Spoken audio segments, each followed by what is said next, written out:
दुनिया के सबसे ताकतवर नेताओं में से एक रूस के राष्ट्रपति व्लादिमीर पुतिन भारत आ रहे हैं। यह सिर्फ एक सरकारी दौरा नहीं है, बल्कि ग्लोबल पॉलिटिक्स के इस दौर में यह एक बहुत बड़ा संदेश है।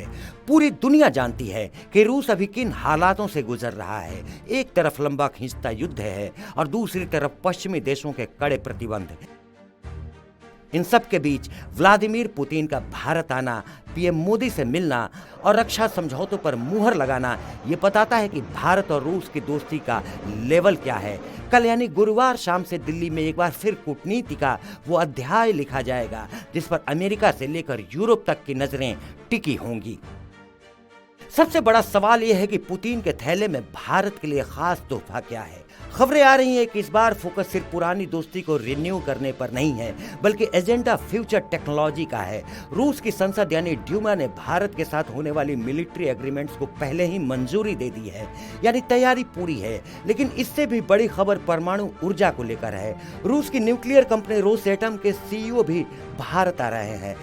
बात सिर्फ कुडनकुलम के रिएक्टर्स तक सीमित नहीं रहेगी, बल्कि अब बात होगी स्मॉल मॉड्यूलर रिएक्टर्स की।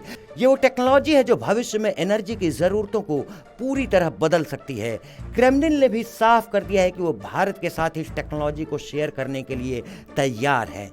बता दें कि क्रेमलिन रूस की राजधानी मॉस्को के बीचों बीच स्थित एक विशाल किलेनुमा परिसर है। यह रूस की सरकार, राजनीति और शक्ति का प्रमुख केंद्र माना जाता है।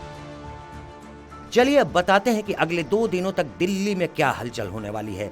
व्लादिमीर पुतिन का यह दौरा छोटा जरूर है, लेकिन बहुत ही पैक्ड है। प्लान के मुताबिक पुतिन गुरुवार शाम 6 बजे दिल्ली पहुंचेंगे। लैंड करने के कुछ ही घंटों के बाद उनकी मुलाकात प्रधानमंत्री मोदी से होगी। ये मुलाकात ऑफिशियल मीटिंग से ज्यादा 2 दोस्तों की मुलाकात होगी, क्योंकि रात में पीएम मोदी और पुतिन डिनर पर मिलेंगे। डिप्लोमेसी में अक्सर कहा जाता है कि सबसे मुश्किल मसले मीटिंग रूम में नहीं, बल्कि डिनर टेबल पर सुलझाए जाते हैं।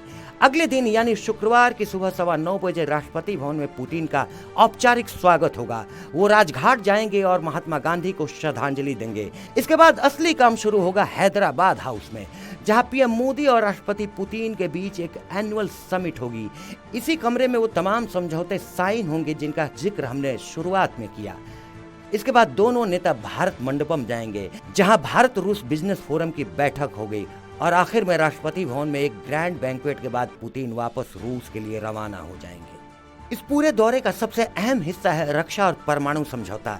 जैसा कि हमने बताया, रूस की सरकारी कंपनी रोसएटम को मॉस्को से हरी झंडी मिल चुकी है।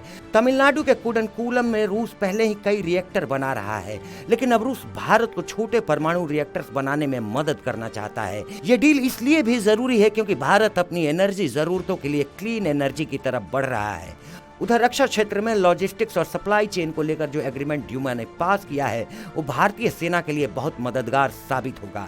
कुल मिलाकर व्लादिमीर पुतिन का यह दौरा बता रहा है कि चाहे दुनिया में कितनी भी उथल पुथल क्यों ना हो, भारत और रूस के रिश्ते अपनी रफ्तार से ही चलेंगे। न तो भारत किसी दबाव में आता है और न ही अपनी पुरानी दोस्ती को नजरअंदाज करता है। अगले 24 से 48 घंटे दिल्ली में होने वाली हर गतिविधि बहुत महत्वपूर्ण होने वाली है।